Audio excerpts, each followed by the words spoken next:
নারায়ণং নমস্কৃত্যং নরং চৈব নরোত্তমং নারায়ণং নমস্কৃত্যং নরং চৈব নরোত্তমং দেবীং সরস্বতীং ব্যাসং ততো জয়মুদীরয়েৎ। দেবী সরস্বতী চৈব ততো জয়মুদীরয়েৎ। নষ্টপ্রায়েষু অভদ্রেষু নিত্যং নষ্টপ্রায়েষু অভদ্রেষু নিত্যং ভাগবত সেবয়া নিত্যং ভাগবত সেবয়া ভগবত উত্তম শ্লোকে ভগবত উত্তম শ্লোকে ভক্তির্ভবতি নৈষ্টিকী ভক্তির্ভবতি নৈষ্ঠিকী। মূকং করতি বাচালং মঙ্গং করোতি বাচালং পঙ্গুং লঙ্ঘায়তি গিরিম পঙ্গুং লঙ্ঘয়তে গিরিম। যৎকৃপাতমহং বন্দে যৎকৃপাতমহং বন্দে পরমানন্দমাধবম পরমানন্দ মাধবম। শ্রীচৈতন্য ঈশ্বরম শ্রীচৈতন্য ঈশ্বরম শ্রীগুরুদীনতারিণম। শ্রীগুরু দীনতারিণম। ওম নমো ভগবতে বাসুদেবায়। ওম নমো ভগবতে বাসুদেবায়। ওম নমো ভগবতে বাসুদেবায়। ওম নমো ভগবতে বাসুদেবায়। ওম নমো ভগবতে বাসুদেবায়। ওম নমো ভগবতে বাসুদেবায়।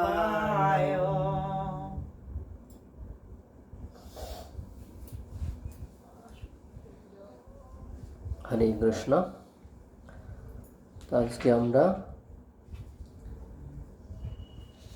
ভাগবতম আলোচনা করব। আমাদের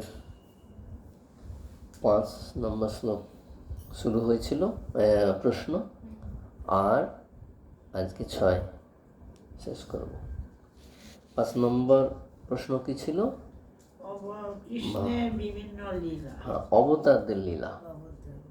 ভগবান যে অবতীর্ণ হয়েছেন বিভিন্ন সময়ে, সেই যে লীলা বিলাস করছেন সেইগুলো আমরা কালকে হিংস দিয়েছি। আজকে একটু আলোচনা করব। আর যে লাস্ট প্রশ্ন ছিল 6 নম্বর প্রশ্ন, সেইটা আলোচনা করব। সেই প্রশ্ন কি ছিল? আমাদের এখন করণীয় কি? সনাতন ধর্ম কার আশ্রয় গ্রহণ করেছে? ভগবান যেহেতু চলে গেছে সংস্কৃতি ধর্ম জ্ঞান নিয়ে, তো এখন সনাতন ধর্ম কার আশ্রয় নিয়েছে? আজকের বিষয়বস্তু এটা। আমরা ভগবানের অবতারদের একটু লীলা বর্ণনা করি, শ্রবণ করি, তারপরে আমরা লাস্ট শ্লোক প্রশ্ন পড়ব।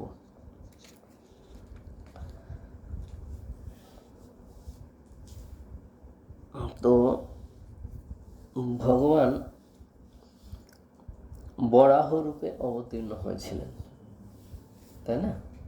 বরাহ, বরাহ মানে শূকর। হ্যাঁ, তো ভগবান যে শরীরেই আসুক না কেন, তাই না, উনি তো সব কিছুই পারেন করতে, ওনার তো অসম্ভব কিছু নেই, সরাট। তো এখন শূকর রূপে এসেছেন ভগবান। এখন তবুও সেই যে একটা প্রাণীর শরীর না, পশুর শরীর, তবুও সে ভগবত্তা ভগবানে যায়নি, একই রকমই আছে ভগবত্তা। তো এই যে শূকর শরীরে তিনি লীলা করলেন।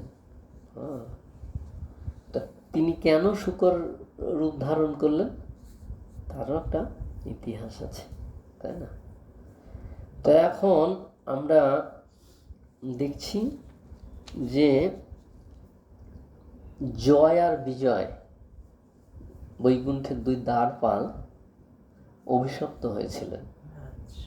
হ্যাঁ, ব্রহ্মার যে প্রথম পুত্র ছিল 4 জন কুমাররা, চতুষ্কুমার, সেই চতুষ্কুমারদের দ্বারাই এই জয় আর বিজয় অভিশপ্ত হয়েছিলেন যে তোমরা এই বৈকুণ্ঠে থাকার যোগ্য নও, তোমরা মর্তলোকে তোমরা চলে যাও। কারণ হচ্ছে যে বৈকুণ্ঠে দ্বার কারোর জন্য বন্ধ থাকে না, সবারই অবারিত দ্বার থাকে। যেখানে কুণ্ঠা নেই, হ্যাঁ, সেটা হচ্ছে বৈকুণ্ঠ, বিষ্ণুর ধাম। তো বিষ্ণুর ধামে সবাই যেতে পারে, কিন্তু যোগ্যতা থাকা চাই, তাই না? যোগ্যতা না থাকলে যেতে পারবে না। তো যারা বিষ্ণুর ধামে যায় যোগ্যতা অর্জন করেই যায়। এই যে চারজন চতুষ্কুমাররা ছিলেন, ব্রহ্মার পুত্ররা, এরা সেই রকমই ছিলেন, যোগ্যতা সম্পন্ন ছিলেন বলেই বৈকুণ্ঠে গিয়েছিলেন। আর বৈকুণ্ঠে গিয়ে প্রবেশ করবে, আর ওই দ্বারপালেরা রুখে দিয়েছে, জয় বিজয়। এটাও ভগবানের একটা ইচ্ছা। ভগবান অনুপ্রাণিত করেছেন সেই জয় বিজয়কে, এদেরকে রুখে দেওয়ার জন্য। কারণ ভগবান হচ্ছেন লীলা পুরুষোত্তম, তাই না? লীলা পুরুষোত্তম, তিনি লীলা করেন শুধু। কেন লীলা করেন? নিজের আনন্দ বিধানের জন্যে, আর ভক্তদের খুশি করার জন্য, আনন্দ দেওয়ার জন্য, কিছু শিক্ষামূলক ব্যবস্থা রাখেন, যাতে এই লীলার মাধ্যমে কিছু শিক্ষা পায় জনসাধারণ, যে কি করণীয় কি করণীয় নয়, সেইটা তাদের পারমার্থিক কল্যাণ বা অপরাধ বা পাপ, সেই সব সম্বন্ধে ওখানে উপদেশ থাকে লীলার মধ্যে, যেটা আমাদের গ্রহণ করা উচিত, যেটা গ্রহণ করলে আমাদের কল্যাণ হবে, ভগবান যেটা শিক্ষা দেন সেই শিক্ষা ওর মধ্যে থাকে। তো এখন এই জয় বিজয় রুখে দিয়েছে এই চারজন বিষ্ণুদূতদের। এখন বিষ্ণুদূতেরা জয় বিজয়কে ঢুকতে না দেওয়ার কারণে ওনারা ক্রোধান্বিত হয়েছেন, ক্রোধান্বিত অভিশাপ দিয়েছেন যে তোমরা বৈকুণ্ঠে থাকার যোগ্য নও, তোমরা অসুর, অসুর কুলে, তোমরা অসুর স্বভাব তোমাদের, সেই জন্য তোমরা মর্তলোকে অসুর জন্ম লাভ করো। তো এই অভিশাপ পাওয়ার ফলে ওরা তো খুব দুশ্চিন্তায় পড়ে গেলেন। তো তখন সঙ্গে সঙ্গে ভগবান এসে গেছে। এসে গিয়ে তখন ভগবান তো মহান, তিনি তখন এই চতুষ্কুমারদের কাছে ক্ষমা ভিক্ষা করছেন, যে ইনাদেরকে ক্ষমা করে দিন, কিন্তু ইনারা আমারই আদেশে পাহারা দিচ্ছে, আমারই নিজের জন, তো ইনারদের অপরাধ হয়েছে, সেই জন্য আমি অপরাধী, কারণ এরা তো আমারই লোক, তো সেই জন্যে ইনাদেরকে ক্ষমা করে দিন। তো তখন এই চতুষ্কুমার আর কি করবে? বিষ্ণু চলেছে, ভগবান এসে গেছেন, ক্ষমা করে দিবেন। তো তখন বলল যে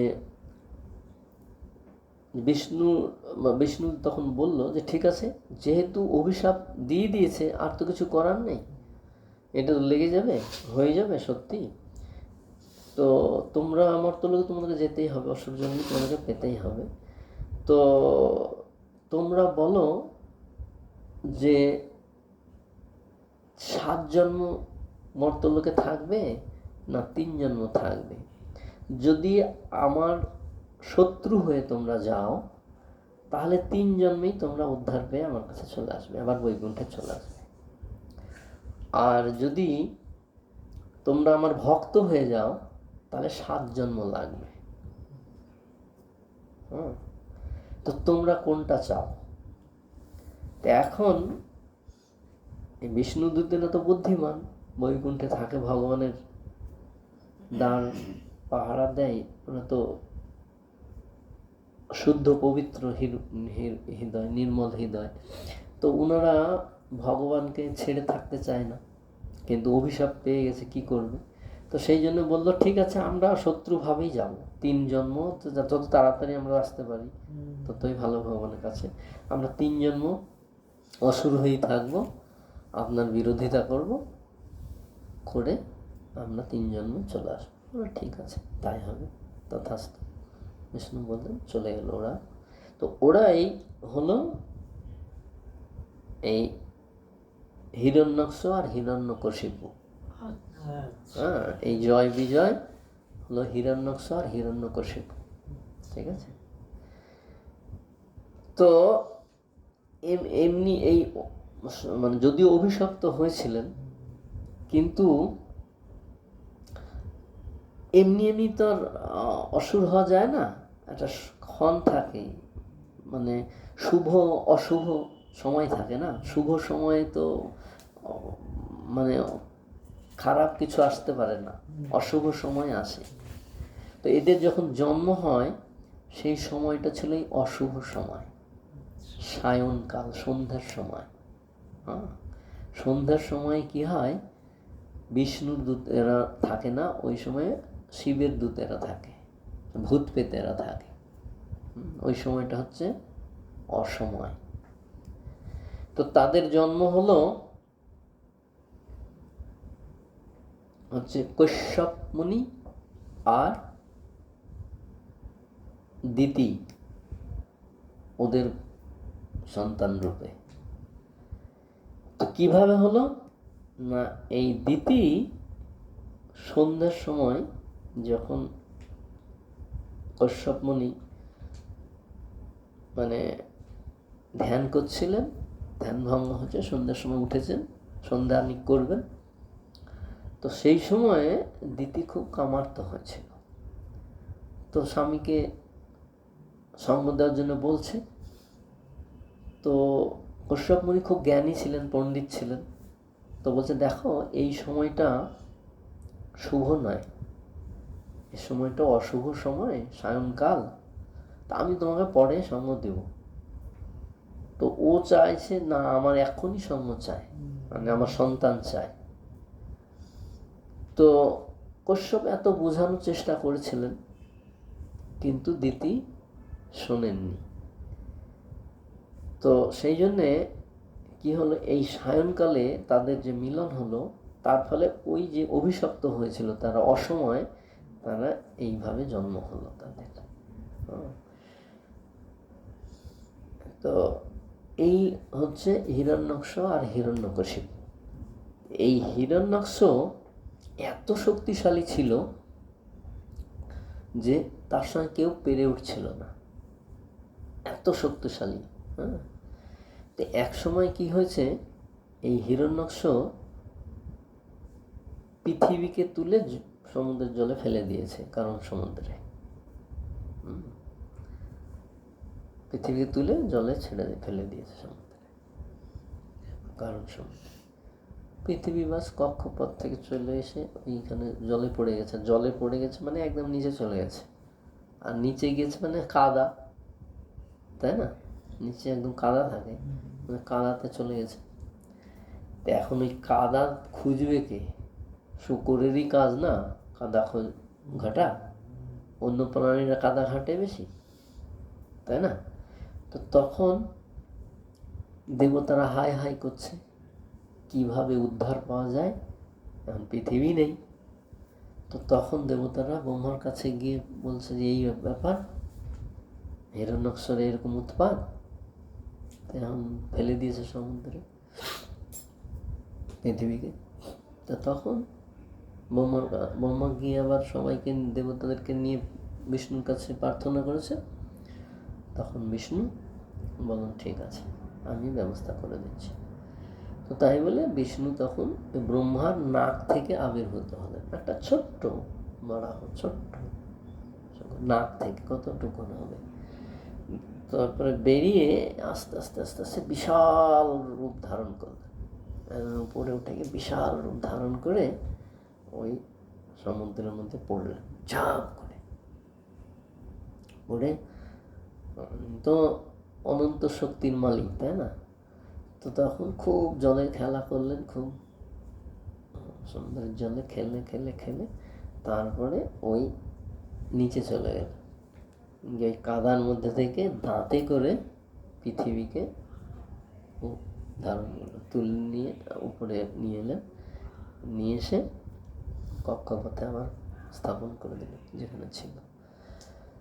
তারপরে এখন এই যে হিরণ্যাক্ষ জানতে পেরেছে যে বিষ্ণু বা এই বরাহ পৃথিবীকে তুলল, আবার ঠিক জায়গায় আসল জায়গায় রেখে দিয়েছে, তো তখন ওর ক্রোধ হয়ে গেছে। তো ক্রোধ হয়ে গেছে, তখন মারবে, বরাহকে মেরে দেবে। শক্তিশালী তো প্রচণ্ড, কেউ পারে না তার সামনে। তখন দুইজনের মধ্যে যুদ্ধ হচ্ছে, এই বরাহদেবের সঙ্গে হিরণ্যাক্ষের তুমুল যুদ্ধ। যুদ্ধ হওয়ার পরে বরাহদেব হিরণ্যাক্ষকে বধ করে দিলেন, মেরে দিলেন। তো এক ভাই চলে গেল, তাই না? হিরণ্যাক্ষ গেল, আর থেকে গেল কে? হিরণ্যকশিপু। তো এখন হিরণ্যকশিপু কি করলো? ভাইয়ের অন্ত্যেষ্টিক্রিয়া করে তখন এই বিষ্ণু বিদ্বেষী হয়ে গেল। অসুর তো, যেহেতু ভাইকে মেরেছে বিষ্ণু, তাই বিষ্ণু বিরোধী।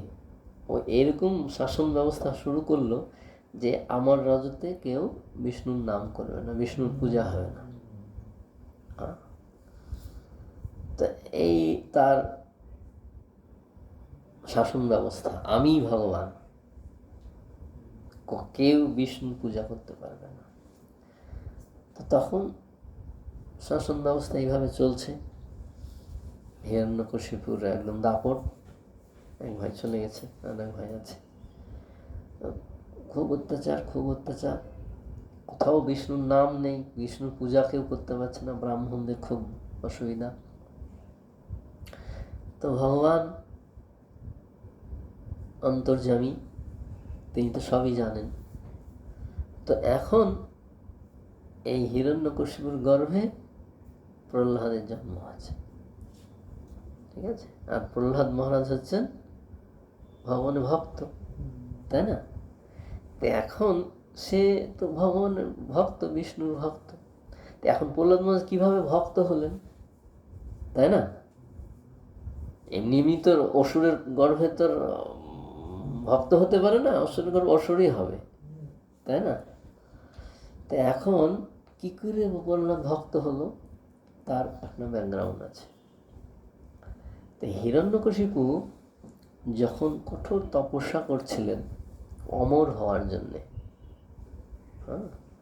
তিনি অমর হবেন বলে কঠোর তপস্যা করছেন, ব্রহ্মার কাছে কঠোর তপস্যা করছেন, বহুত দিন ধরে তপস্যা করছেন। এক পায়ে দাঁড়িয়ে কিনে, মানে শুধু নখের উপরে ভার রেখে দুই হাত উপরে তুলে খুব কঠোর তপস্যা করছেন। তো এখন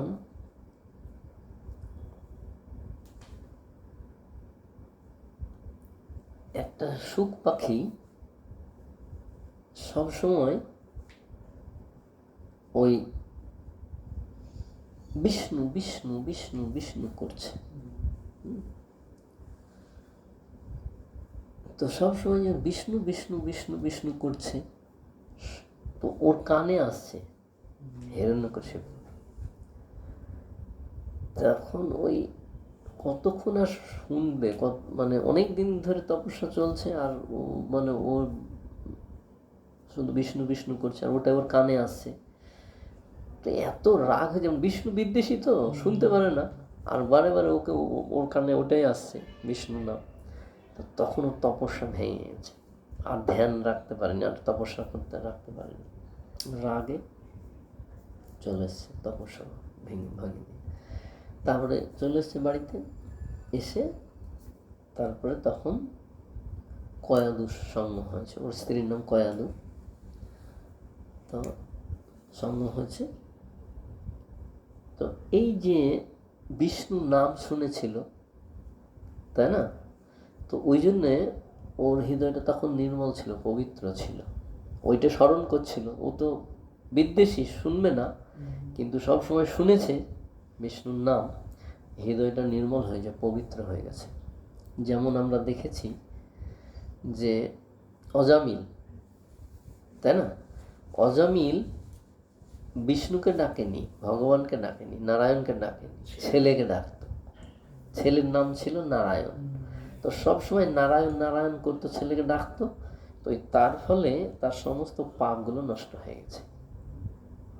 এইরকম এই হিরণ্যকশিপু সবসময় যেহেতু এই বিষ্ণু সুর শ্রবণ করেছে, সেই জন্য তার হৃদয়টা নির্মল হয়ে গেছে, পবিত্র হয়ে গেছে। তো তারপরে এসে যখন সঙ্গ হয়েছে তখন পবিত্র সন্তানই এসেছে, একটা কারণ। আর একটা কারণ হচ্ছে ও তারপরে আবার ও চলে গেছে তপস্যা করতে। তপস্যা তো সিদ্ধি হয়নি, বর তো পায়নি, সে আবার চলে গেছে তপস্যা করতে। আবার ওইরকম কঠোর তপস্যা করছে, ব্রহ্মা কঠোর তপস্যা। তো যখন কঠোর তপস্যা শুরু করেছে, এই দিকে কি হয়েছে,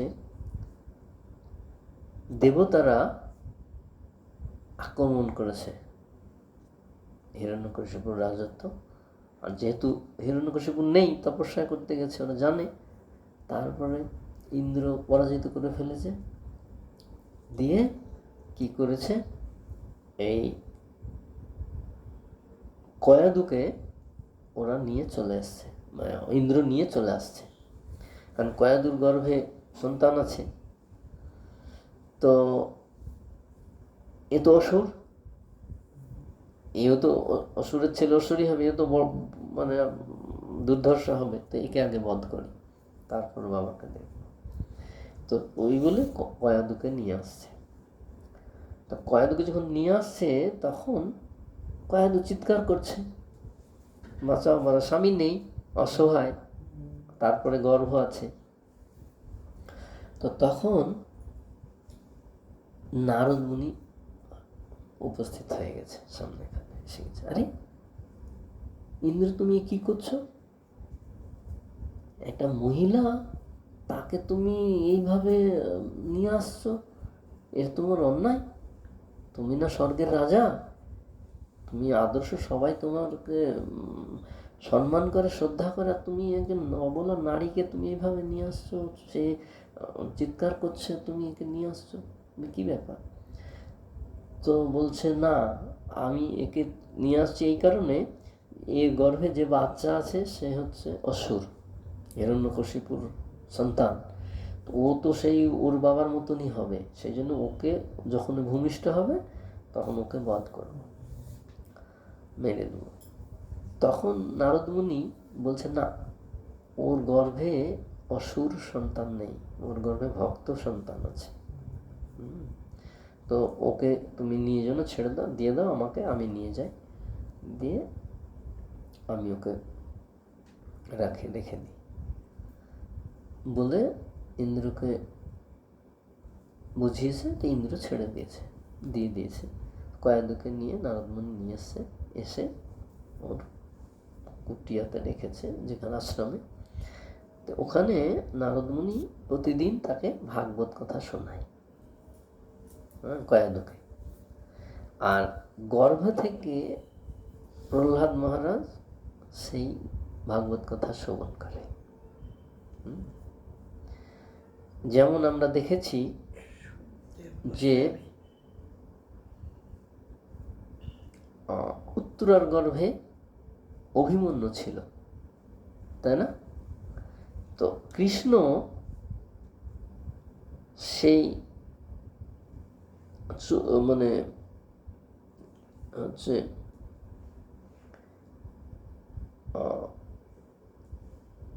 তাকে সেই যুদ্ধের বিবরণ শোনাচ্ছিল, যে ব্রুহ কিভাবে ভেদ করতে হয়।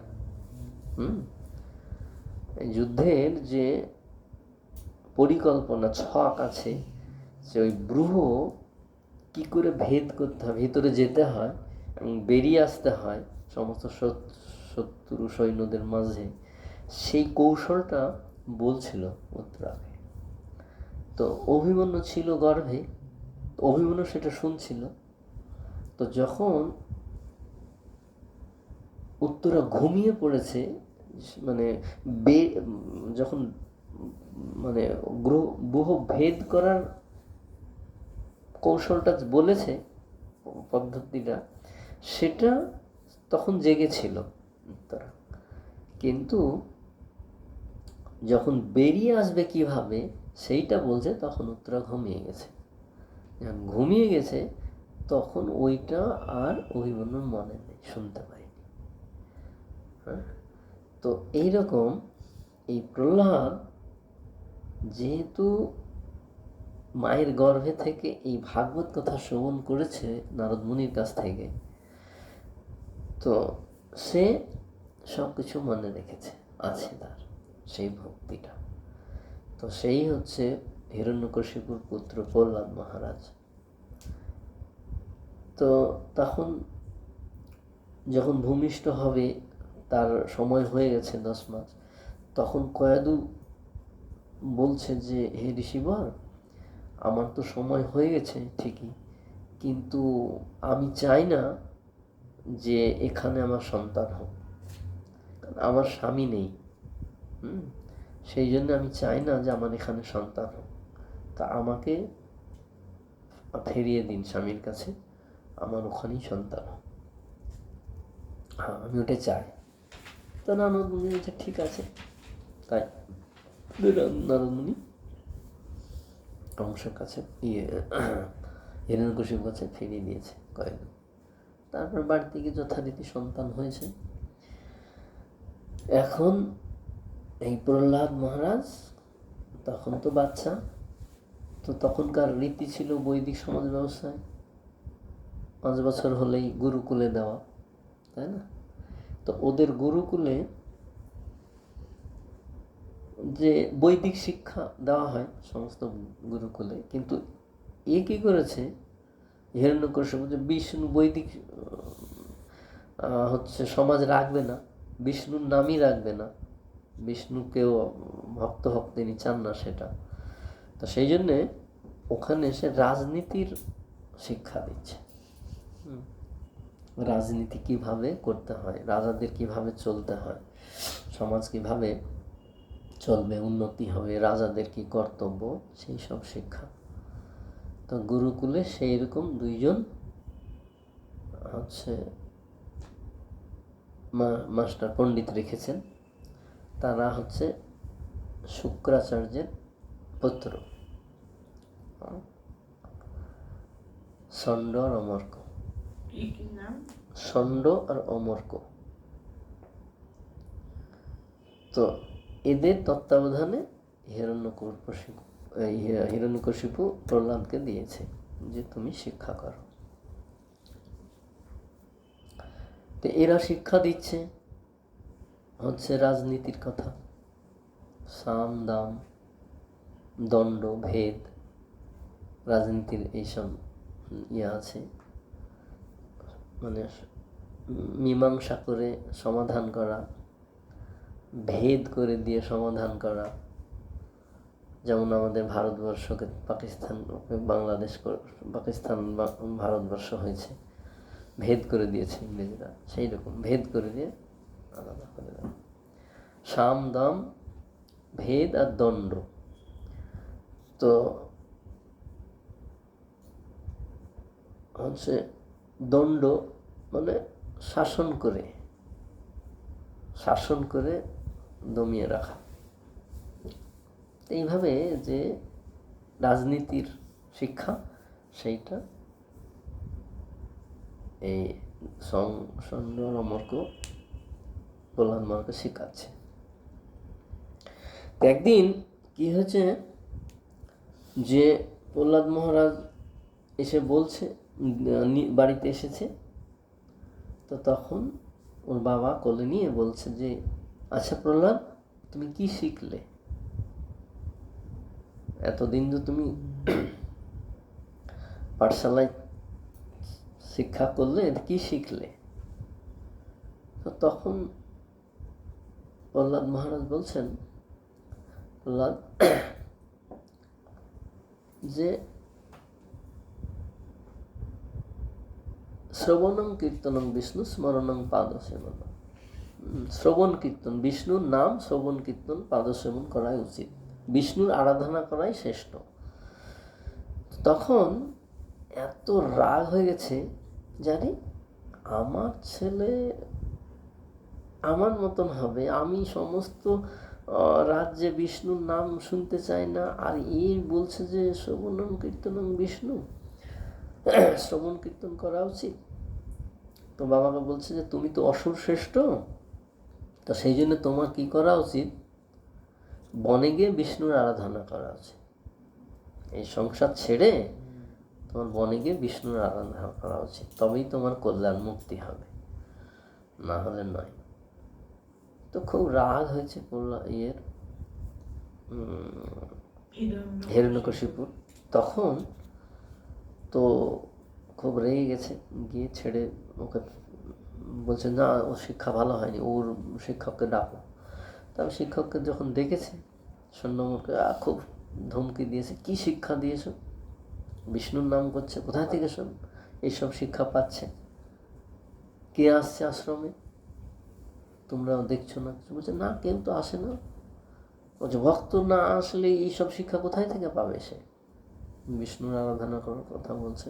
খুব ধমকি দিয়েছে ওদেরকে, ভালো করে শিক্ষা দাও, রাজনীতির শিক্ষা ছেড়ে বলেছে। ওরা চলে গেছে খুব ভয়ে ভয়ে, গিয়ে আবার শিক্ষা দিচ্ছে, কিন্তু ও তো আসলে শিক্ষাটা পেয়ে গেছে না, তো সেটাই বলছে। তো তখন কি হলো, এই প্রহ্লাদ হয়ে গেল বিষ্ণুর ভক্ত। পরে যখন আবার আসলো, তখন ওই একই কথা, বিষ্ণুর আরাধনার কথাই বলছে, যে যখন এত বিষ্ণুর কথা বলছে, বিদ্বেষী হয়ে গেছে, মানে হিরণ্যকশিপু বিষ্ণুর কথা নাম শুনতে পারো না, তারই ঘরে বিষ্ণুর ভক্ত, তাকে মারো আগে, যেভাবেই হোক ওকে মারতে হবে। তো বিভিন্ন কৌশল করে প্রহ্লাদকে মারতে চাইছে। তো প্রহ্লাদ একটাই তার মানে সমাধান রাস্তা, ভগবানকে স্মরণ করছে। শ্রবণং কীর্তনং বিষ্ণু, ওই বিষ্ণু শ্রবণ কীর্তন যারা করে তারা উদ্ধার পায়, আর যে স্মরণ করে সে উদ্ধার পায়। 9টা ভাগ আছে ভক্তি, তো এক একজন এক একটা করে পার হয়ে গেছে। তাই প্রহ্লাদ মহারাজ সবসময় স্মরণ করছে বিষ্ণুকে। তো বিষ্ণু সবসময় রক্ষা করছে, কারণ ভগবান হচ্ছেন ভক্ত বৎসল, ভক্তকে রক্ষা করাই তার একমাত্র কাজ, সেই জন্য নাম হচ্ছে ভক্ত বৎসল ভগবান। তো সবসময় প্রহ্লাদকে রক্ষা করছে। তো ওর বাবা এত চেষ্টা করেও মারতে পারছে না। তখন কি হলো, বলছে যে কোথায় তোর বিষ্ণু, আমি দেখবো আজকে, কোথায় তোর বিষ্ণু? সব জায়গায় আমার বিষ্ণু আছে, সব জায়গায় আছে, এখানে আছে, বলে হ্যাঁ এখানে আছে, হ্যাঁ এখানে আছে, হ্যাঁ, কারণ ও দেখতে পাচ্ছে। ভক্ত তো, শুদ্ধ ভক্ত হলে ভগবানকে সবসময় দেখা যায় সব জায়গায়। তখন লাস্টের বার বলছে এই থাম্বার মধ্যে আছে, বলে হ্যাঁ আছে। তো তখন কি করেছে, থাম্বাটা ভেঙে দিয়েছে। যেমনি থাম্বা ভেঙে দিয়েছে, তখন ওই থাম্বার ভিতর থেকে ভগবান নৃসিংহদেব আবির্ভূত হয়েছে। আবির্ভূত হয়ে এবার হিরণ্যকশিপুর সঙ্গে শুরু হয়েছে যুদ্ধ। তো এখন এই হিরণ্যকশিপু যে তপস্যা করছিল ব্রহ্মার, সেই সময় সে ব্রহ্মাকে সন্তুষ্ট করে বর লাভ করেছিল। ব্রহ্মার কাছে চাইলো অমর বর, কিন্তু ব্রহ্মা বললো যে আমি তো নিজেই অমর নই, তাহলে আমি কি করে অমর বর দিই, এইটা আমি দিতে পারবো না, আমি নিজেই নয় অমর, তা আমি কি করে দিব?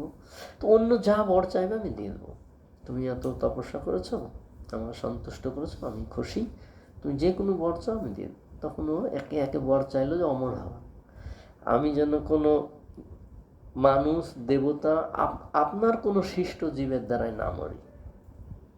জড় জগতে যা সব সৃষ্টি ব্রহ্মা করছে না, মানুষ পশু পাখি দেবতা সবাই সৃষ্টি করছে দেবতা, ব্রহ্মা বলছে আপনার সৃষ্ট কোনো জীবের দ্বারা যেন আমার না হয়, মানুষই হোক, নারী পুরুষ হোক, বা আপনার দেবতাই হোক, যেই হোক, আমি যেন দিনে না মরি, আমি যেন রাত্রে না মরি, আমি যেন আকাশে না মরি, আমি যেন মাটিতে না মরি, আমি যেন জলে না মরি, আমি যেন হচ্ছে কোনো ভেজা অস্ত্রের দ্বারায় না মরি, আমি যেন কোনো শুকনো অস্ত্রের দ্বারায় না মরি। মানে এইরকমভাবে ও এমন মানে বর নিয়েছে ব্রহ্মার কাছ থেকে, ব্রহ্মা দিয়েই যাচ্ছে, যেহেতু সন্তুষ্ট করেছে ঠিক আছে তথাস্তু। তো এইরকম বর নিয়েছে যে ওকে মারার আর কোনো রাস্তা নেই, মরবে না। আর ওটা জেনে গেছে যে আমি যে বর নিয়েছি এতে আমাকে কেউ মারতে পারবে না, মানুষ পারবে না, দেবতা পারবে না, ব্রহ্মার সৃষ্ট কোনো জীব পারবে না, দিনে নয়, রাত্রে নয়, আকাশে নয়, মাটিতে নয়, জলে নয়। হ্যাঁ, সেটাই, মানে ওর চিন্তাধারাই তো অমর হয়ে গেছে, মরবে না। তো ওই হিসাবে ও আরো মানে ওর গর্ব হয়েছে, মানে বিষ্ণু বিদ্বেষী হয়ে গেছে, আমাকে তো কেউ মারতে পারবে না, বিষ্ণুকে এবার দেখছি, আমার ভাইকে মেরেছে না বিষ্ণু, আমি এবার দেখছি বিষ্ণুকে। তাই বলে সে দেখছে কোথায় সব জায়গায় দিয়ে ধাম্বার ভিতরে নৃসিংহদেবকে পেয়েছে, এবার দেখছি যুদ্ধ হচ্ছে, নৃসিংহদেব তো ভগবান, কোনো ব্যাপারই নাই। তারপর একের পর এক যুদ্ধ হচ্ছে। তো দেবতারা খুব উৎকণ্ঠিত হচ্ছে, এখনো হিরণ্যকশিপকে বধ করে, মানে দেবতারাও কিন্তু আতঙ্কিত, এই হিরণ্যকশিপ মানে ও তো জয় করে নিয়েছে সব, ওর অধীনে সব আছে। তো ওরা খুব দুশ্চিন্তায় আছে, কি হবে কি হবে। তো ভগবান একটু খেলা করছে, লীলা করছে। ভগবানের একটু যুদ্ধ করার শখ হয়েছিল, তাই এই জয় বিজয়কে এইভাবে পাঠিয়েছে যুদ্ধ করার জন্য। তো এক ভাইকে তো দিয়েছে শেষ করে, আর এই ভাই এবার। তো তখন হিরণ্যকশিপু যখন সন্ধ্যা লেগে এসছে, গোধূলি লগ্ন, না দিন না রাত্রি, গোধূলি লগ্ন, সূর্য ডুববে এই সময়, যখন কৃষ্ণ গোচরণ থেকে বাড়িতে ফিরে, সূর্য ডুবা অবস্থায় একটু একটু আলো থাকে, সেই সময় হিরণ্যকশিপু কী করেছে ভগবান, খুব করে দিয়েছে মেরে, তারপরে ওকে এই জাঙ্গের পরে তুলে নিয়ে তার নখ দিয়ে বুকটাকে ছিঁড়ে দিয়েছে। তো কি হলো এবার, না শূন্যে না মাটিতে, ওর জাঙ্গের পরে, তাই না, দিনে নয় রাত্রিও নয়, কি হলো, গোধূলি লগ্ন, তাই না, মানুষে নয়, ব্রহ্মার কোনো সৃষ্ট জীবে নয়, কোনো অস্ত্রের দ্বারা নয়, ভেজা বা শুকনো। এর নখটা কি হচ্ছে, অর্ধেক ভেজা অর্ধেক শুকনো। নখগুলো যখন বেড়ে যায় তখন কি হয়, মরা থাকে না, শুকনো সাদা হয়ে যায় না, তো না কাঁচা না শুকনো, তাই না। তো এইভাবে ভগবান যেহেতু ভগবান, তাই ব্রহ্মার বরকে না মানে ভেঙে, তার আশীর্বাদকে না ভেঙে নষ্ট করে, ও নিজের শক্তিতে কি করেছে, হিরণ্যকশিপুকে বধ করেছে। তো এইভাবে নৃসিংহদেব আবির্ভূত হয়ে প্রহ্লাদকে রক্ষা করলেন। তো এই হলো ভগবানের অবতারদের লীলা, যেটা শৌনক ঋষির কাছে, শৌনক ঋষিরা শুনতে চেয়েছিলেন সুত গোস্বামীর কাছে, অবতারদের লীলা, তাই না। তো আমরা দুটো অবতার পেলাম জয় বিজয় থেকে, তাই না, বরাহ অবতার আর হচ্ছে নৃসিংহ অবতার। এখন আমাদের চলে যেতে হবে পরের কি বলে প্রশ্নে। পঞ্চম প্রশ্ন আমাদের মোটামুটি আমরা করলাম, আরও আছে অবতারদের তো শেষ নেই, প্রচুর অবতার আছে, তাই না। তো সেই জন্য এখন আমরা অন্যদিকে যাই, আর একটা অবতারের কথা বলি, ঠিক আছে। অনেকে অবতার আছে, আর একটা অবতার আছে যে নরনারায়ণ ঋষি। ভগবান নরনারায়ণ রূপে আবির্ভূত হয়েছিলেন ধর্মরাজের পত্নীর গর্ভে, নরনারায়ণ রূপে। তিনি শিক্ষা দিচ্ছিলেন যে কিভাবে তপস্যা করতে হয়, ইন্দ্রিয় সংযমের জন্যে তপস্যা কিভাবে করতে হয়। বদ্ধজীব তো ইন্দ্রিয় তৃপ্তির জন্যই সব সময় ব্যস্ত থাকে, সেটাই তাদের লক্ষ্য একমাত্র।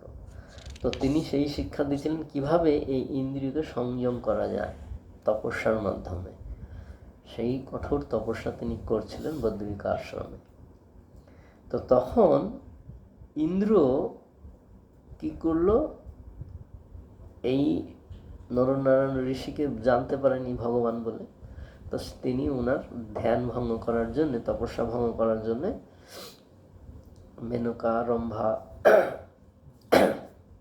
সবাইকে পাঠাচ্ছেন, যাও তপস্যা ভঙ্গ করে। তো কারণ ইন্দ্রের একটাই চিন্তা যে ওর স্বর্গরাজ্য চলে যাবে। তপস্যা যারা করে তাদেরকে তিনি ওই তপস্যা থেকে ভঙ্গ করেন, তপস্যা করতে দেয় না। সিদ্ধি পেয়ে গেলেই আমার রাজত্ব চলে যাবে, আমার রাজ্য দখল করবে। তো সেই রকম ধ্রুব মহারাজ 5 বছরের বালক, সে তপস্যা করছিল, তবুও ইন্দ্র তার তপস্যা ভঙ্গ করার জন্য পাঠিয়েছিল। তো ওর কাজই হচ্ছে তাই। তো এখন এই নরনারায়ণ ঋষি তো সাধারণ ঋষি নয়, এখন ভগবান স্বয়ং, তো ওনাকে আর কি করে পাবে। তো তখন ওই রম্ভা, মেনকা এরা এসেছে তপস্যা ভাঙাতে। তো খুব নৃত্য করছে, গান করছে। তো নরনারায়ণ ঋষি বলছে, এই আমাকে এরকম উৎপাত করছে, কে এত আসবাদ দেখি তো। তো দেখছে যে সব অপ্সরারা এসেছে। তো তখন তিনি ভগবান তো তখন ওদেরকে দেখে বলছেন, ও আচ্ছা তোমরা এসেছো, ইন্দ্রের মানে দূত তোমরা, ইন্দ্র পাঠিয়েছে না, ঠিক আছে। তো উরু থেকে একটা কন্যাকে বের করেছে, উরু থেকে, তার নাম হলো উর্বশী। সেই উর্বশীকে বলে, এই নিয়ে যাও, এটা গিফট দিলাম, তোমাদের প্রভুকে গিয়ে বলো যে ঋষি আপনাকে একটা গিফট দিয়েছে। হ্যাঁ, ওই একটা স্ত্রীকে প্রকাশ করেছে একটা, তার নাম হচ্ছে উর্বশী।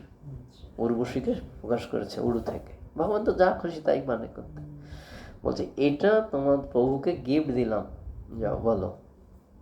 তা ওই উর্বশীর কাছে এরা একবার মানে ব্যাঙের মতো দেখতে, একদম কুৎসিত উর্বশীর কাছে। তো ভগবান দিল, না যাও তোমার প্রভুকে দাও, আমার কি তপস্যা ভাঙবে, আমি কে তুমি জানতে পারছে না, আমার তপস্যা ভাঙবে। তো এইভাবে ভগবান নরনারায়ণ রূপে শিক্ষা দিলেন যে ইন্দ্রিয় তৃপ্তিটা জীবেদের মুখ্য উদ্দেশ্য নয়, মুখ্য উদ্দেশ্য হচ্ছে আত্মতত্ত্ব জ্ঞান লাভ করা, পারমার্থিক জ্ঞান লাভ করা। তো এইভাবে ভগবান আমাদেরকে শিক্ষা দিচ্ছেন। তা আমরা এর আগে আমরা দেখেছিলাম যে ভগবান ব্রহ্মাকে বিমোহিত করেছিল, তাই না? এইবার শিবকে বিমোহিত করছে, শিবকে রক্ষা করছে। তো এরা হচ্ছে শ্রেষ্ঠ, ব্রহ্মা বিষ্ণু মহেশ্বর হচ্ছে শ্রেষ্ঠ এই জড়জগতের সৃষ্টিকর্তা, পালনকর্তা, রক্ষাকর্তা, তাই না? তার উপরে হচ্ছে ভগবান। তো এখন এই শিব কম শক্তিশালী নাই, তাই না? শিব প্রচণ্ড শক্তিশালী। তো এই শিব কণ্ঠে বিষ ধারণ করেছিলেন, তাই না? জগৎকে রক্ষা করেছিলেন। তো এখন এই শিবজি একবার বিপদে পড়ে গেছেন। হ্যাঁ, কিরকম বিপদ না, একটা অসুর তপস্যা করছেন শিবের। শিবের নাম হচ্ছে আশুতোষ। অল্পতেই তিনি সন্তুষ্ট হয়ে যান, ভোলানাথ। ভালো মন্দ কিছু বিচার করে না, বাস চাইলো যে তথাস্থ দিয়ে দেবে। তো এখন একটা অসুর হচ্ছে, তার নাম হচ্ছে বিকাসুর। বিকাসুর, সেই অসুর তপস্যা করছে। তো এই বিকাসুর যখন তপস্যা করছে, খুব কঠোর তপস্যা করছে শিবের, তো শিব ধ্যান করছে। তো তখন পার্বতী বলছে, যে ও মানে ও ধ্যান করছে তো তখন মানে ও তপস্যার বলে মানে এত তপস্যা করছে যে শিবের ধ্যান ভেঙে যাচ্ছে। মানে ও ডাকছে তো ভগবানকে সবসময় শিবকে, তো শিবের ধ্যান আর যাচ্ছে না, ওদিকে চলে যাচ্ছে। ভক্তর সঙ্গে ভগবানের একটা আলাদা সম্পর্ক থাকে না, টান থাকে ভালোবাসার। তো যেহেতু শিবকে ধ্যান করছে শিবের, সেই জন্য শিব করছে। তো পার্বতী বলছে কি তুমি কি কি হয়েছে তোমার বারে বারে? তো বলছে যে এরকম আমার ভক্ত এরকম তপস্যা করছে, তো সেই জন্য আমার এরকম হচ্ছে। তো বলছে যাও না গিয়ে ইয়ে করো, তাকে বর দিয়ে দাও, হয়ে গেল, ঝামেলা মিটে যাবে। তো বলছে হ্যাঁ দিব। তো চলো যাই, দুইজনেই যাই, দিয়ে আসি। তো শিব পার্বতীকে নিয়ে এসেছে, দিয়ে এসে ও তো ধ্যান করছে, তখন ওই কুণ্ডলের জল যখন ছিটিয়ে দিয়েছে তখন ও জেগে গেছে, দেখছে আরে শিব পার্বতীর সামনেখানে। আর অসুরদের স্বভাবই হচ্ছে ভোগ প্রবৃত্তি। হ্যাঁ, তো পার্বতীকে দেখে ওর লোভ লেগে গেছে, একে আমার চায়। তখন ও যে উদ্দেশ্যে তপস্যা করছিল ওটা ভুলে গেছে, যে কি উদ্দেশ্যে যে তপস্যা করছিল ও শিবের কাছে বর চাইবো ওটা সব ভুলে গেছে। গিয়ে তখন ওই পার্বতীর দিকে তার লক্ষ্য পড়েছে, একে আমার চায়। তো এ তো হচ্ছে শিবের স্ত্রী, এ তো শিব চাইলে তো দিবে না, তাই না? তো সেই জন্যে কী করে একে পাওয়া যায় ওই চিন্তা করছে, করে করে তখন বলছে যে আমাকে বড় তুমি কি বর চাও, তুমি যে আমার তপস্যা করেছো, আমার সন্তুষ্ট করেছো, তো কি বর চাও বলো। ও তো মানে বলতে পারছে না কি নিবে, তো ও তো আসলে যে উদ্দেশ্য করেছে সেটা ভুলে গেছে ওকে দেখে। তখন ওকে পার্বতীকে পাওয়ার জন্য বলছে যে আমাকে এই বর দিন যে যার মাথায় আমি হাত দেবো সে যেন ভস্ম হয়ে যায়। আর শিবজি ভোলা ভালা মানুষ, ও তো অত কিছু বুঝেনি, তথাস্তু দিয়ে দিয়েছে। এখন তথাস্তু যখন দিয়ে দিয়েছে তখন তো পেয়ে গেছে বর, তখন এবার শিবজির মাথায় হাত দিতে গেছে, যে শিবজির মাথায় হাত দিলেই তো শিব ভস্ম হয়ে যাবে, এবার পার্বতী আমার হয়ে যাবে। তো অসুরদের স্বভাব স্বামী বা প্রভু মালিক বলে ওদের কিছু নেই। তো তখন শিবজিকে মাথায় হাত দিতে যাচ্ছে, আর শিবজি তো বর দিয়ে দিয়েছে মানে হবে, এটা অব্যর্থ। তো শিবজি আরে এ তো সর্বনাশ, আমাকে মেরে দিবে। তো শিবজি পালিয়ে যাচ্ছে, আর ও পিছন পিছন ছুটছে পার্বতীকে পাবে, শিবকে মারিয়ে দিতে পারলে। তো ও ছুটছে শিবের পিছনে, শিবও ছুটছে, খুব ছুটছে। শিব তো দেখছে তো আমার বিপদ, ছুটছে ছুটছে দুইজনে। তখন বিষ্ণু দেখছে আরে শিবের তো বড় বিপদ, তো মুশকিল। তখন বিষ্ণু কী করেছে, ওই ছোট্ট একটা বালকের রূপ ধারণ করে এসে ওই বৈকাসুরের সামনে বলছে আরে গাধীনন্দন তুমি কোথায় যাচ্ছ, এত দন্ত ছুটছ। বলছে আর বলেন না, শিব আমাকে বর দিয়েছে, দিয়ে এখন সেটা আমি প্রমাণ করতে যাচ্ছি, তো পালিয়ে যাচ্ছে। কি বর দিয়েছে? তো বলছে আমি যার মাথায় হাত দিব সে যেন ভস্ম হয়ে যায়। ও আচ্ছা এই বর, তুমি আর লোক পেলে না, বিষ্ণু ভোলাচ্ছে, তুমি আর লোক পেলে না, এই ভোলানাথের কথা শুনেছো, বিশ্বাস করছো? ও যার থাকার জায়গা ঠিক নেই, বাড়িঘর নেই, যার কিছু নেই, ছাই ভস্য মেখে থাকে, শ্মশানে থাকে মুন্ডুমালা নিয়ে, ওই তার কথা তুমি বিশ্বাস করছো? দেখ তুমি আর লোক পেলে না, তো বলেছে যে ভস্ম হয়ে যাবে, তো ঠিক আছে, ভস্ম হয়ে গেল না তো গরম আগুন হবে, তা পুড়বে তবে না। তো তোমার হাতে আগুন আছে কি তুমি দেখো তো, হাত দাও দেখি আগুন আছে কি, দেখছেন নাই, তো হাতটাকে আস্তে আস্তে মাথার কাছে আনো দেখি, তাপ লাগছে কি দেখি। আস্তে আস্তে নিয়ে আসছে, বিষ্ণু ভোলাচ্ছে তো, যে আরেকটু নামাও, তাপ লাগছে না, আরেকটু নামাও, তাপ লাগছে না, তাপ লাগাচ্ছে না, আরেকটু নামাও, হাত দিয়ে দাও দেখি, তাপই তো নেই, তার কি হবে, হাত দিয়ে দেখো দেখি, ওর কথা বিশ্বাস করছো তুমি। আর যেমনি হাত দিয়েছে ব্যাস ভস্ম হয়ে গেছে, নিজে নিজে ভগবান রক্ষা করলো বলে, তো নাহলে শিবজির তো বিপদ ছিল না। তো এইভাবে ভগবান রক্ষা করলেন। তো এই হচ্ছে বিষ্ণু ভগবানের লীলা। তো আজকে আমরা ষষ্ঠ যে প্রশ্ন ছিল সেই প্রশ্নে আমরা ফিরে আসি। সেই প্রশ্নটা ছিল কি, যে সনাতন সনাতন ধর্ম কার আশ্রয় নিয়েছে ভগবান যখন চলে গেছেন। তো তখন আমরা দেখব যে সনাতন ধর্ম কার আশ্রয় নিল। তো সেই ভাগবতমেরই একটা শ্লোককে সেই উত্তর দেওয়া হয়েছে। হচ্ছে প্রথম স্কন্দ 3য় অধ্যায়, শ্লোক নম্বর হচ্ছে 43। সেই শ্লোকে ভগবান বলছেন, সুত গোস্বামী বলেছেন। অ্যাকচুয়ালি সুত গোস্বামী তো আগেই বলে দিয়েছেন, এটা মানে সুখদেব গোস্বামী বলেছেন, সুত গোস্বামী এটা সৈনক ঋষিদেরকে বলছেন। কৃষ্ণ স্বধাম উপগতে ধর্ম জ্ঞানাদিভি সহ। হ্যাঁ, কৃষ্ণ যখন স্বধামে প্রত্যাবর্তন করলেন তখন জ্ঞান ধর্ম আদি সমস্ত কিছুকে নিয়ে চলে গেলেন। হ্যাঁ, তো তখন কি হলো, যে কলৌ নষ্ট দিশামেশ পুরানো অর্ক অধুনা উদিত। কলিযুগের সেই যে মানুষ আত্মজ্ঞান বিস্মৃত, তত্ত্বজ্ঞান রহিত যে অন্ধ মানুষ, সেই মানুষ এই পুরাণ রূপ অর্কের উদয় হয়েছে।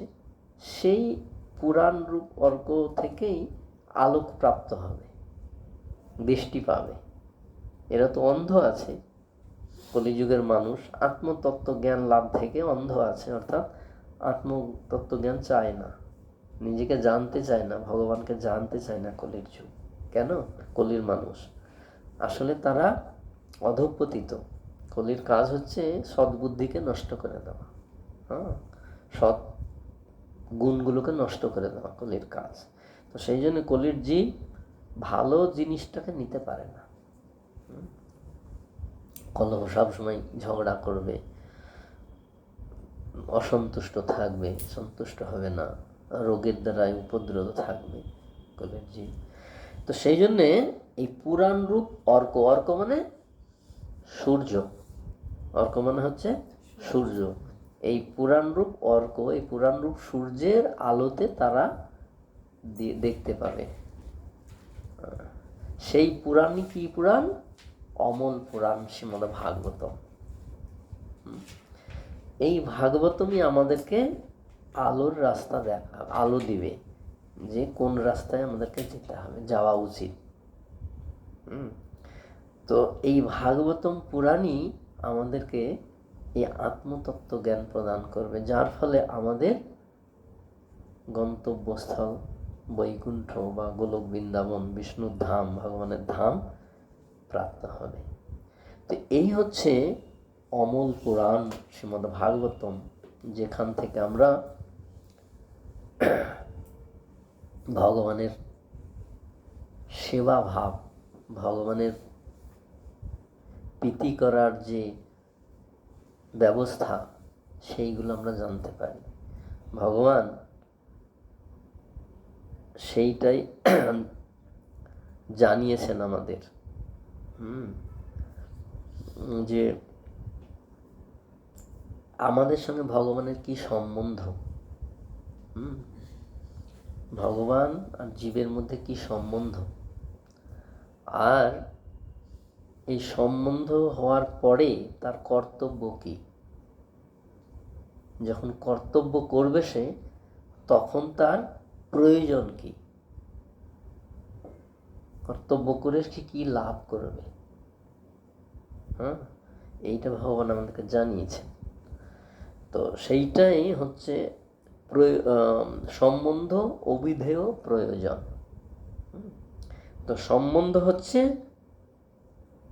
আমরা কৃষ্ণের সেবক, এটাই হচ্ছে সম্বন্ধ। জীবের স্বরূপ হয় নিত্য কৃষ্ণ দাস, নিত্য সব সময়। আর দাসের কর্তব্য প্রভুর সেবা করা। তো জীব সবসময় প্রভুরই সেবা করবে, ভগবান এটা ভাগবতমে বলে দিয়েছেন। গীতাতেও সেই কথা ভগবান জানিয়েছেন যে আমি এই দেহ নই, আমি হচ্ছে আত্মা, আত্মার কাজ পরমাত্মা সেবা করা। মিশন। ভগবান সেটাই শিখিয়ে দিয়েছেন। সেই ভগবান গীতাতে সেই কথা বলেছেন, মন্মনা ভব মদ্ভক্ত মজ্জাজি মাং নমস্করু মামে বৈশ্যস্য যুক্ত এবং আত্মনং মৎপরায়ণঃ। তোমার মনকে আমার ভাবনায় ভাবিত করো, আমাকে প্রণাম করো, আমাকে পূজা করো, নমস্কার করো, তাহলে তুমি আমার কাছে ফিরে আসবে। সর্বধর্মানু পরিত্যাজ্য মাম একং শরণং ভজ অহং তাং সর্বপাপেভ্যো মোক্ষয়িষ্যামি মা শুচ। সমস্ত ধর্ম পরিত্যাগ করে আমার শরণাপন্ন হও, তাহলে আমি তোমাকে সমস্ত পাপ থেকে মুক্ত করব, ভগবান বলেছেন। আর সেটাই ভাগবতম, স্বয়ং ভগবান। আমরা যদি ওটা প্রতিদিন অধ্যয়ন করব, শ্রবণ করব, আমরা ভগবানেরই আরাধনা করছি, ভগবানেরই সেবা করছি, ভগবত ধামে যাওয়ার রাস্তা আমরা পেয়ে যাচ্ছি। আমাদের যে অসৎ বাসনা সেইগুলো ধীরে ধীরে কাটবে। ঠিক ঠিক ঠিক। তো এই হচ্ছে ভাগবতমের মাহাত্ম্য। ভাগবতম শ্রবণ করলে, ভাগবতম পাঠ করলে শ্রোতা বক্তা উভয়েরই কল্যাণ, উভয়েরই মঙ্গল। যারা শুনবে, যারা করবে তাদেরই, যারা সহযোগিতা করবে তাদেরও। তো সেই জন্যে এই ভাগবতম প্রত্যেক দিন আমাদের শ্রবণ করা উচিত। যদি প্রতিদিন সম্ভব না হয়, যখন যেখানে যে কোনো দিন আমরা যদি সময় পাবো, জানতে পারবো যে অমুক জায়গায় ভাগবত কথা হচ্ছে, আমাদের সঙ্গে সঙ্গে সেখানে যাওয়া উচিত, সমস্ত কাজ ফেলে রেখেও। কারণ সংসারে সবসময় কাজ ছাড়া নেই। সকাল থেকে ঘুম থেকে উঠে রাত্রি শোয়া পর্যন্ত কাজ আমাদের করতেই হবে, কিন্তু এই যে ভাগবতম শ্রবণ বা পাঠ, এইটা সব সময় হবে না। আর এটাই আমাদেরকে মুক্তির রাস্তা দেখাবে, ভগবত ধাম দেখাবে, জন্ম মৃত্যু জরাব্যাধি থেকে নিষ্কৃতি দেবে। আর আপনি সারা জীবন সংসারের জন্য খাটুন, শেষের বেলায় বলবে কি দিয়েছেন আমাদের কি দিয়েছ। তো সেই জন্যে আমাদের প্রত্যেক দিন ভাগবতম শ্রবণ করা উচিত। আর কি করা উচিত, সুযোগ পেলেই আমি তো করবোই, আর একজনকে শ্রবণ করানোর সুযোগ করিয়ে দেব, সেটাও ভগবানের কৃপা তার প্রতি হবে। এটাই হচ্ছে পর উপকার। প্রহ্লাদ মহারাজ সেই কথা বললেন, 5 বছরের বালক প্রহ্লাদ মহারাজ, 5 বছরের বালক, সে শিক্ষা দিচ্ছেন, কৌমার আচরেত প্রাজ্ঞ ধর্মান ভাগবতানিহ। 5 বছর বয়স থেকে আমাদের এই ভাগবত ধর্ম পালন করা উচিত। কৌমার আচরেত প্রাজ্ঞ ধর্মান ভাগবতানিহ দুর্লভং মনুষ্যং জন্ম তদ অপি অধ্রুবম অর্থদম। যদিও এই মনুষ্য জীবনটা অনিত্য, স্থায়ী নয়, পার্মানেন্ট নয়, তবু এর একটা মূল্য আছে। অর্থদম, অর্থ মানে মূল্য। সেই মূল্যটা কি, এই মনুষ্য জীবনেই সে এই জন্ম মৃত্যু জরা ব্যাধিকে বন্ধ করতে পারে, নিজেকে জানতে পারে, ভগবানকে জানতে পারে, ভগবানের সেবা করার সুযোগ পায়। অন্য কোনো শরীরে, অন্য কোনো জনিতে হবে না, সেটা সম্ভব নয়। তো মনুষ্য শরীর পেয়ে যদি আমরা এই সুযোগটা হারাই, তাহলে আমরা কত অধঃপতিত, কত বোকা, তাই না? তো সেই জন্যই সে ভাগবতম এইরকমভাবে আমাদেরকে কৃপা করছেন ভগবান শব্দ ব্রহ্মরূপে, যে আমরা যে কোনো সময় যে কোনোভাবেই হোক যদি আমরা শ্রবণ করি, কল্যাণ কি কল্যাণ, মুক্তির রাস্তা একদম খোলা। তো এইভাবে এই ভাগবতমের মাহাত্ম্যে বলা হয়েছে। এখন আমরা যারা শ্রবণ করলাম, সকলেই ভগবানের কৃপা আশীর্বাদ লাভ করব, এবং যাদের উদ্দেশ্যে, যিনাদের উদ্দেশ্যে এই ভাগবতম আলোচনা হয়েছে, তাদেরও পারমার্থিক কল্যাণ হবে, কারণ ওনাদের উদ্দেশ্যেই হয়েছে। তো সেই জন্যে ওনারা উপকৃত হবেন। যেমন আমরা দেখেছি যে গোকর্ণ ভাগবতম সপ্তাহ করেছিলেন ধুন্ধুকারীর উদ্দেশ্যে, তাই না? তো সেখানে শুধু ধুন্ধুকারী উপকৃত হয়েছিল, আর কেউ হয়নি। কারণ ছিল কি, যে তারা সব মনোযোগ সহকারে ভাগবতম শ্রবণ করেননি।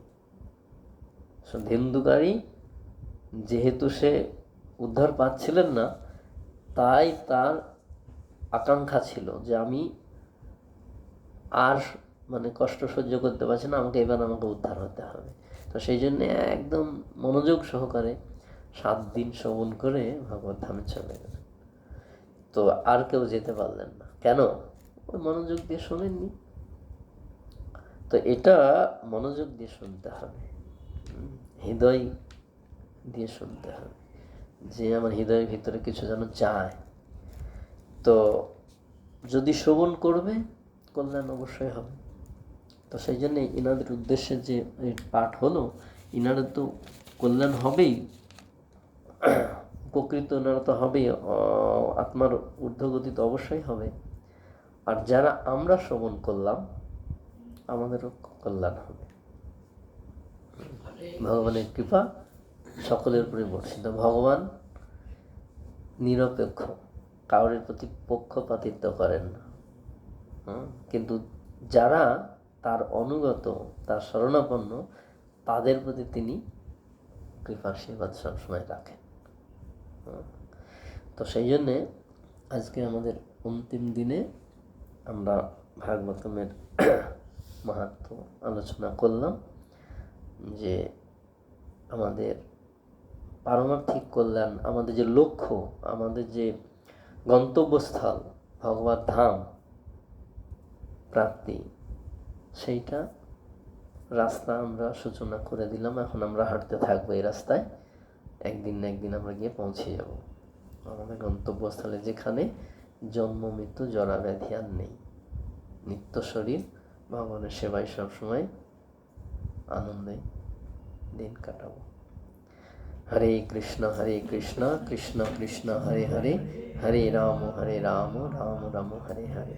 वंशाकल्पतरुभ्यश्च कृपा सिन्धुभ्येव च पतितानां पावनेभ्यो वैष्णवेभ्यो नमो नमः। अनंत कोटि वैष्णव वृंद की जय।